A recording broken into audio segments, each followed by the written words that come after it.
Hello, everybody. Welcome to another Nights with Nora. And I am here with you ladies again. I'm always so excited when I do these. And of course, I have a special guest with me this evening. And she will introduce herself to you guys in just a few seconds here.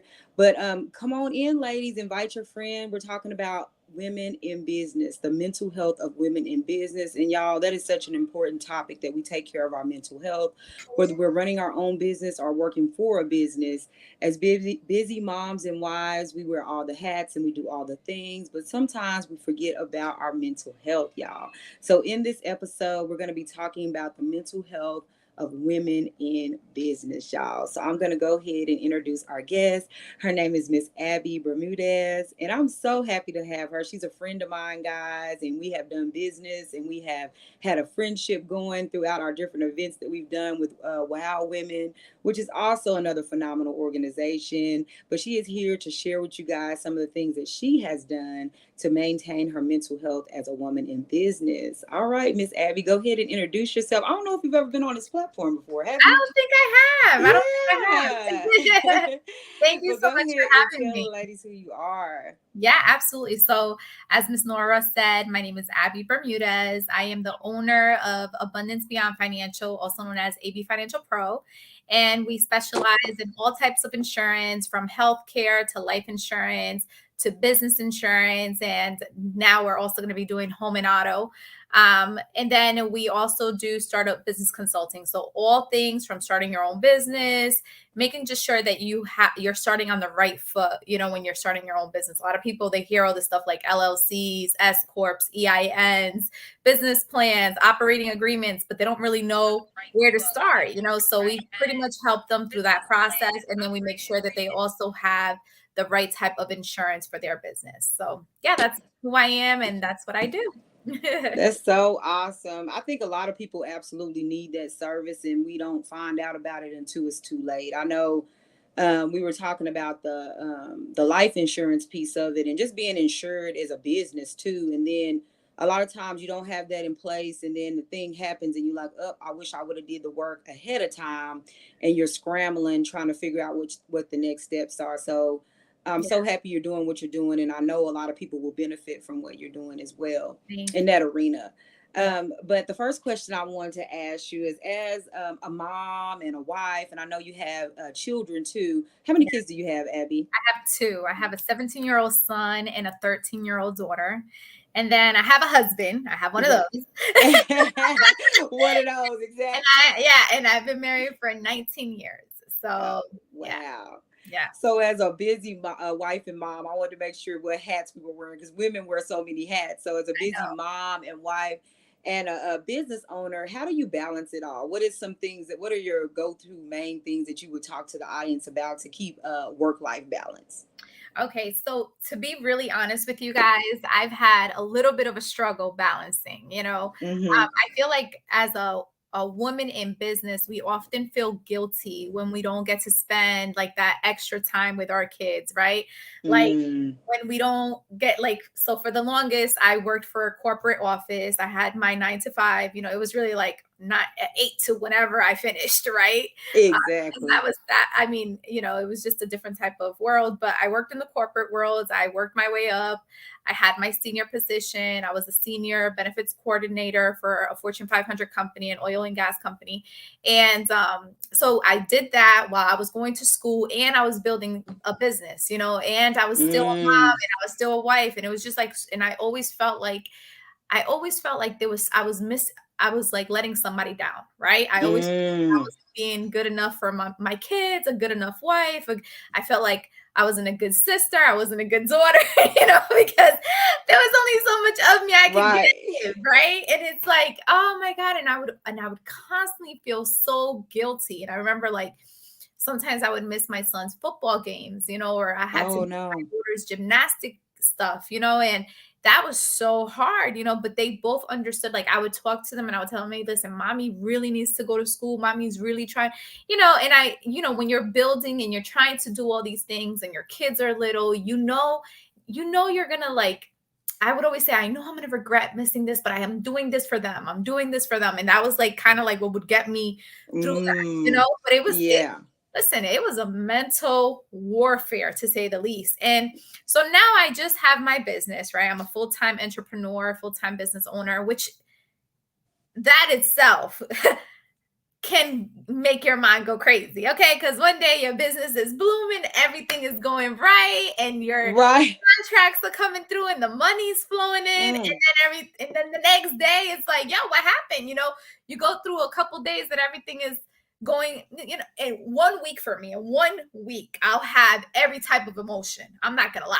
In 1 week, I'll have, I got a deal, I made a sale, I got my payment, I got this contract. And then that same week, something else will happen that will set me back a little bit. And then that same, like, you just have all the emotions all the time because, yes, you're building a business. And when you're doing it all on your own, and when you don't have anyone who's done it before you that can lead you, it is difficult, so for me, what I've done, as a matter of fact, I'm looking at a poster on my wall right now that says, check your mindset. This is all temporary. You are building for tomorrow, not today. Those are my reminders. So when things are like, when I'm feeling overwhelmed and I'm like, oh my God, I try to put things around in places, and I'll show you guys later on. I'll flip the camera around so you can see it. But I literally have reminders for myself, like remind myself that I'm not building for today. I'm building for tomorrow. So even if it's not working out the way that I want it to work out today, that's all right. This is part of the journey, right? Tomorrow, whatever I'm not winning at today, I'm going to learn, right? I'm going to learn from it, and I'm going to know how to do it better. So tomorrow, when I come back to play again, I'm going to have a better way of playing, and I'm going to win tomorrow. So it's, for me, the way that I kind of check my own mindset is I'm very intentional with my time. Like, I try to be intentional with making myself go outside by myself in my backyard. Like, I try to do it 2 to 3 times a week. If I could squeeze a little bit more time, depending on how crazy my week is and how bad I really need it, I probably should do it every day, to be honest. Right. But I try to go outside, and I just go by myself to my backyard. It's not like I'm going somewhere real fancy. I'm going to my backyard. And I sit on my hammock and I listen to the birds, and I just try to decompress. 10 minutes. And my kids know, my husband knows, this is just like, I just need this little bit of time. I just need to get my mind right. And then I come in, and also what I do, which some people might think is crazy or whatever, is I take off my shoes and I just put my feet on the grass. I take off my shoes and I just kind of like ground myself. It's kind of like a way of grounding, Right. And I just kind of like let go. I try to like clear my mind for whatever, 10, 20 minutes. However, sometimes it takes a little bit longer for me to clear my mind, just depending on how much stuff I have in there. Sometimes I need to journal it out, like to cram it out, And then I come in and I take a shower. And when I take that shower, now I've already done like 30 minutes of just me by myself in my mind, quiet time. And it's so important for me to do that because honestly, I struggle with anxiety. And when I don't do that, I find myself fidgeting and over analyzing and I'm very overstimulated, right? So then I get upset at everything, and I'm not very nice, and I get short. So if I don't do these things, I don't only do this for me. I do this for everyone around me. Right. Right? I do this for the safety of everyone. Right. But yeah, so I feel like just taking time to know, another thing is taking time to know who you are and what are the things that trigger you. So then when you're taking that, because maybe the quiet time is not for you. Maybe you need time to listen to music. Maybe you need time to do something else, right? For me, quiet time works. People work out and that's their time to release. You know what I'm saying? For me, I need quiet time. I need not to do nothing. I need to sit down in my backyard and not do nothing. I can't. Me working out is not like a way for me to release. Me working out, I'm stressing out even more. I'm like, oh my God. This is not what it is.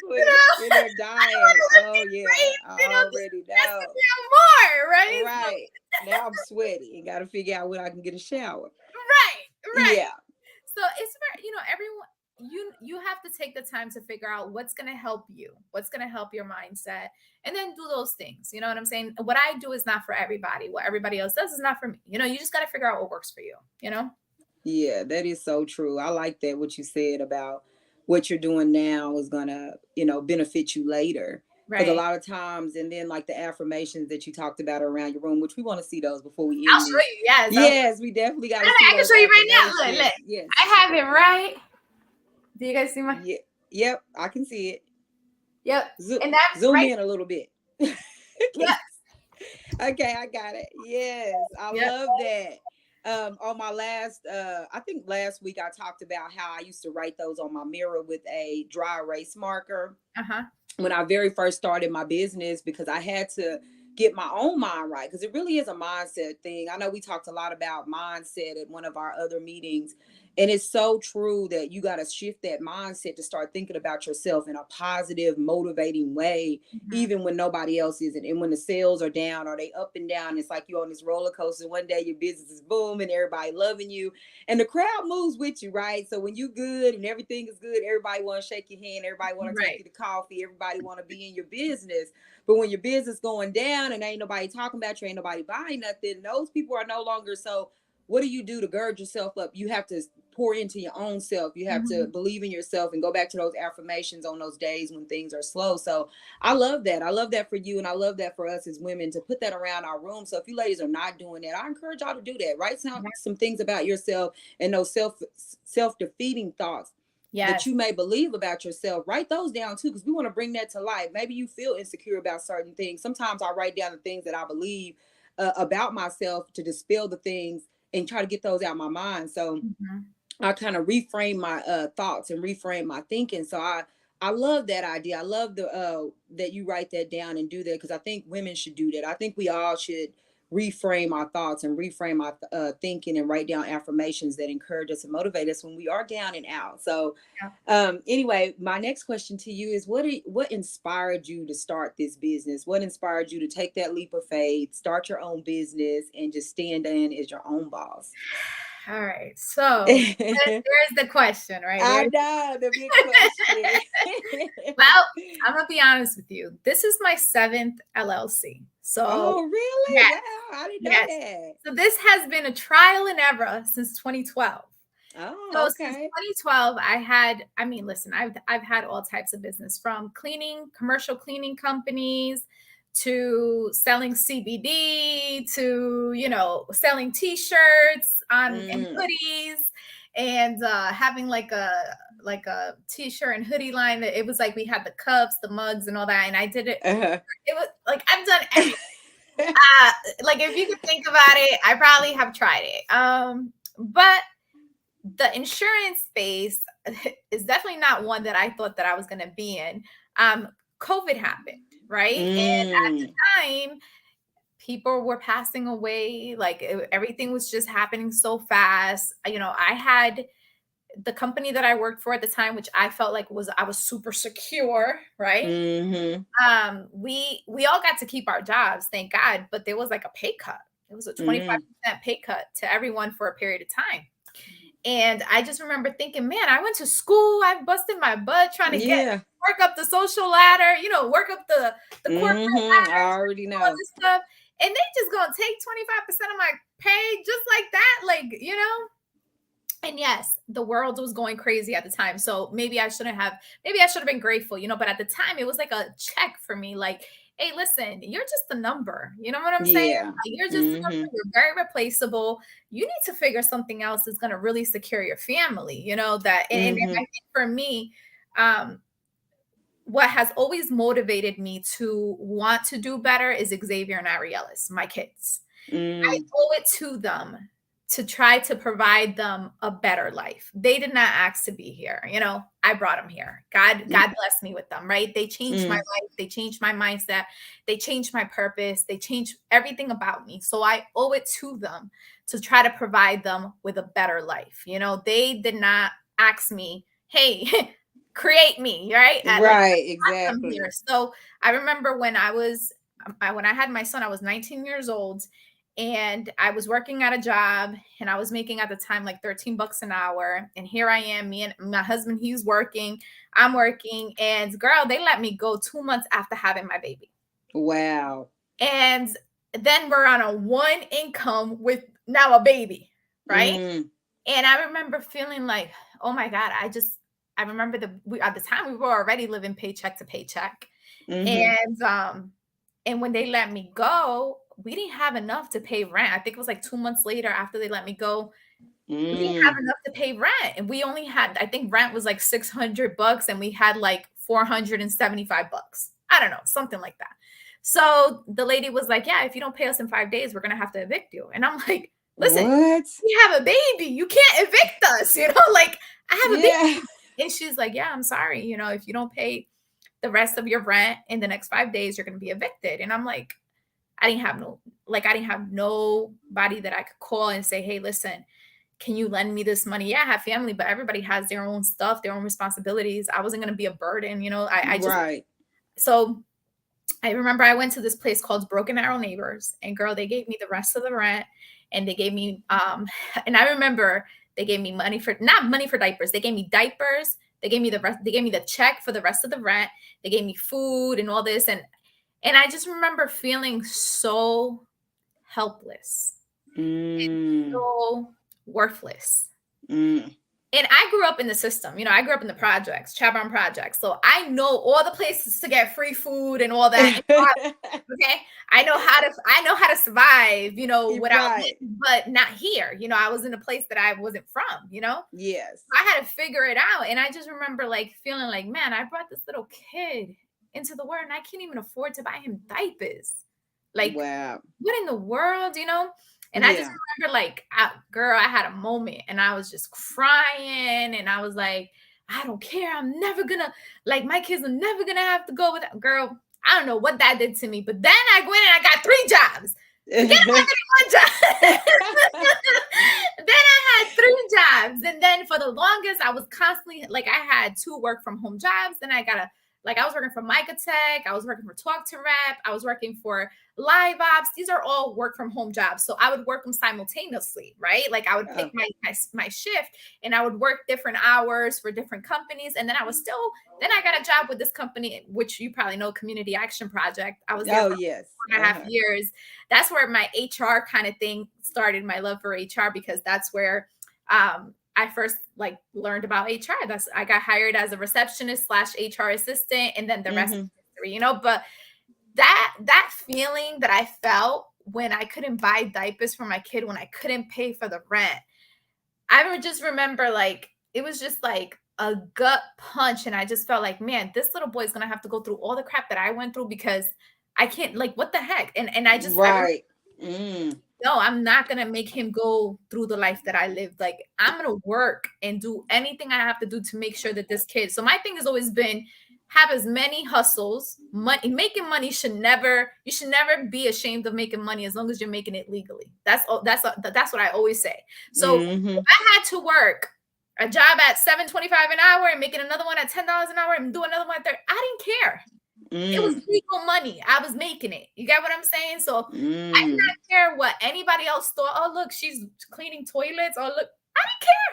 I did not care. I did what I had to do, Right. I've always been like that. I would never be ashamed, ever be ashamed of making legal money. Never. It's like I would never be like, I could go work at a Taco Bell. I could go work cleaning toilets. I could go work with, as long as it's legal money and it's clean money and I could go sleep good at night knowing that it's clean, I'm okay with that. I don't care what I have to do to get it, as long as it's legal. That's what I exactly. That my Xavier and Arielyz, they're my purpose. They're my reason. They're the reason why I hustle. They're the reason why I stay committed, even in the hard days. They're the reasons why I have these reminders on the walls, because I am not building for today. I am building for tomorrow. I'm building so that when my kids have kids, their kids are going to have such an easier life, Right. Yes. That's awesome. I think that's so important, generational wealth, and leaving that for our children and having something, and not only just like the financial thing, but also the mindset that you're leaving behind and the actions that you're doing. I was literally thinking about that yesterday too with my girls, is that what I'm doing now, and I see them even as little people imitating the things. They'll wear my shoes, they'll put on your makeup, or they want to emulate or imitate who you are and what you're doing. So they're always watching, and that motivates me more than probably anything, is that I got people coming up behind me. And not only just my children, but their children and their children's children are going to be able to walk in your legacy and the work that you're putting in today. Mhm. And I think a lot of times when we as women we go under that type of pressure, it does bring something in for our mental health. Because I got to talk about that piece too, because as a woman who is breaking generational curses, first generation college graduate, a lot of times you are a trailblazer. And I know from what you just told me, obviously that is the role you're playing too, being a trailblazer and always having to be that person that's doing that. It's an honor. It's definitely an honor, and it's a privilege to be able to do that when you do it and when things is going well. And when you being able to accomplish those things, and people are able to shine in your light, because Mhm. you bring it, you bring the light to the table, and they're able to benefit and glean from the light that you bring. So how do you handle being that being that trailblazer, or that generational curse breaker, or being the one, because it's always the one in the family. It's a black sheep in the family, and then it's somebody who's doing the most, right? Not the most on the other end, because you Right. always got the sibling. I don't know, I have a lot of siblings. I have 13 siblings, so it's plenty of opportunity for black sheep, plenty of opportunity for people to mess up or do stuff. But I ended up with being the one who went to school. Everybody called me for, it's so funny, when I graduated from college, people would call me with medical questions. I'm like, hey, I didn't graduate from med school by degrees in psychology. Why y'all calling me about what to do with your kid with a fever? They Oh, just assume that you know everything. I right. mean, any legal questions, anything that it is that has something to do with school, and as any part of school or education, they assume that you know. It's so funny. Right. But anyway, as that person that's like kind of like in that position, how do you deal with all of that stress? How do you balance that all and still be a leader, not only in your business but in your family, and in your immediate family, and probably in your bigger family? How do you deal with all of that pressure? Yeah. So it's funny that you say that you're one of 13. So I just have me and my brother, but my Okay. mom, she raised up 9 of her siblings, and I grew up with Wow. them. Yeah. So my mom is one of 14. Wow. Yeah. And she raised up 9 of her younger siblings. So I grew up in a house full of life, full of chaos, fun chaos and crazy chaos, but it was a lot of love, overall there Hmm. was a lot of love there. And I guess for me, so I am also a first generation college graduate. And I guess how I handle, I don't really pay too much attention to it. I don't, Hmm. these are things that, yeah, I've accomplished and I have a lot of accomplishments, but it doesn't change who I am. Like, Hmm. I still am the same girl that grew up with all these crazy people, and my heart is pure, and my family, they all know that if they need to reach out to me, I'm 100% always going to try to help them the best way that I can. Am I always able to help? No, but I always try, and they know that, Hmm. but I don't really let it get to me too much, like the fact that I am doing things firsthand. And then what does sometimes, I think that I have a hard time is because I am the trailblazer in my family when it comes to starting a business and graduating college. I'm talking about my mom's side of the family, because my father's side of the family, they've all always had their own businesses. They've always, you know, like, I think I was still the first college. No, I'm lying, because my aunt graduated college from my father's side. But for my mom's side of the family, which is the family that I grew up with, I'm definitely like one of the first generations of everything. And I guess I don't really pay too much attention to that. What I do is that I try, like, something that I can tell you is that I have a hard time trusting people that they want the best intentions for me, you know? Oh, And okay. that mindset thing, that's a big one for me. Like, I have to check myself often when somebody comes to me and they're like, and they come with good intentions. I automatically put up walls. Like, nope, there's no way you're coming at me with good intentions. I'm not gonna. So I sometimes block my own blessings because I don't always Mm. trust that people are coming with the right intention. And not that they ever did anything to me, but it's just like my history, right? Like, Yes. my own, like, I've always had to do it alone. I have to figure it out by myself. Nobody. So sometimes, coming from that mindset that you're like, you always do it all alone, accepting help from others can come off like hard. It's hard for you to do, you know? Yes. So for me, Yes. that's something that I've definitely, like, even recently, I've really been checking myself, like, girl, You don't even know this person. They probably really do want to help you. Accept the help. Take the call. Accept Yeah, lunch. Because sometimes I'm like, why you want to go to lunch with me? Like, what you want from me? Like, right. What do you think I'm want now? busy that day. I might be busy. It's like, girl, accept the help.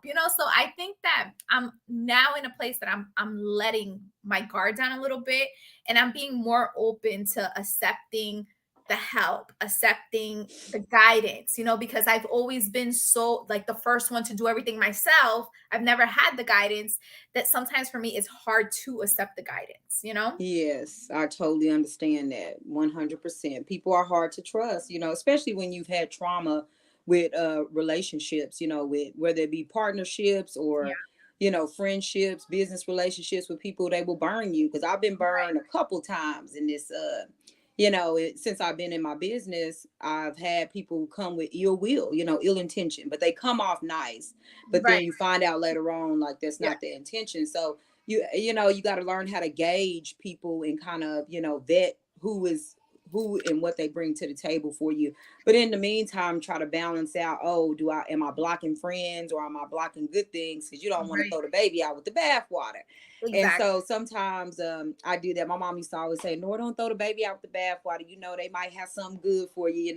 If Aw. people give you something, always take it, because they might give you something you don't like." And I use for analogy, because my aunt used to always give me these random purses, everything. Like, take this purse, girl. I'm like, girl, all these purses. But I would take every single purse, every purse. And then I think one time she gave me a Dooney and Burke purse from the thrift store. It was like one of those finds. And I was like, Mhm. oh my God. And so she brought it to me. But the lesson I learned in that is that, just because, people hand you stuff don't mean you got to keep it. You know Yeah. what I'm saying? And just because I took it from you don't mean I'm gonna keep it. You get what I'm Right. saying? And that's kind of how I filter stuff. I take all the love in and appreciation, but I filter it as well. And I learned how to do that. I wasn't always good at it. I would get tripped up and be angry. And I remember first starting my business, and I'm like, man, they don't support me. This person who you think is gonna be here, and your family member, or maybe a close friend, or maybe people you done business with in the past. You've done things for them. You assume that they will be there in the same way that you would be for them, and they don't, and that's hurtful. Like, Yeah. dang.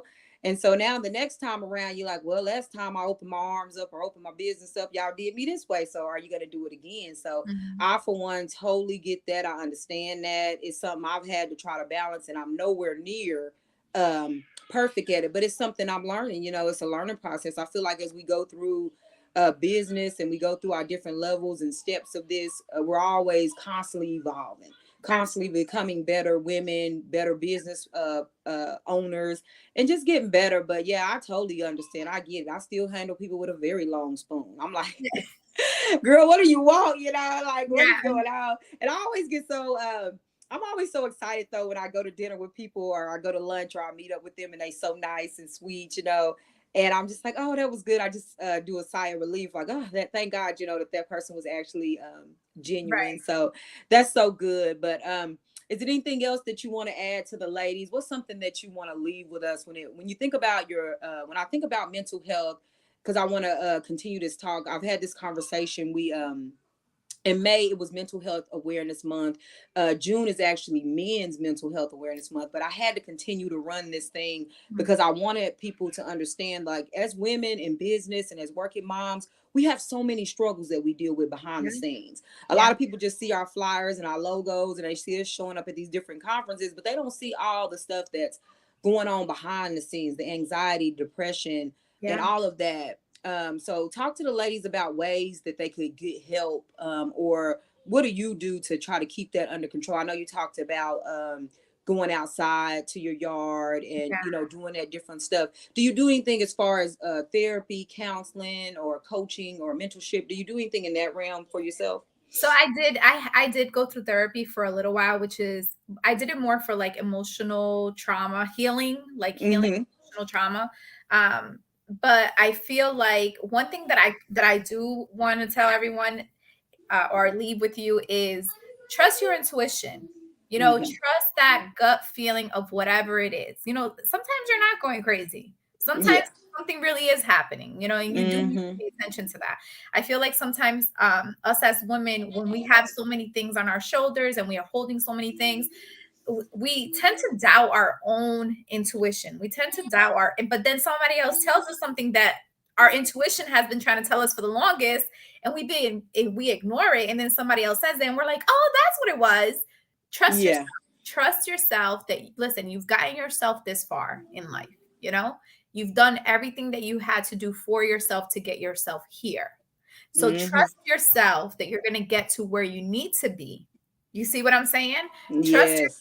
You already have the tools, and the tools that you have, that you already have, that you may not think you have them, right? Because you haven't had the opportunity to use them, but you already have everything that you need to get yourself to the next level that you want to be. And trust yourself. Trust your intuition. If your intuition is telling you, hey, listen, let's give this an opportunity, go for it.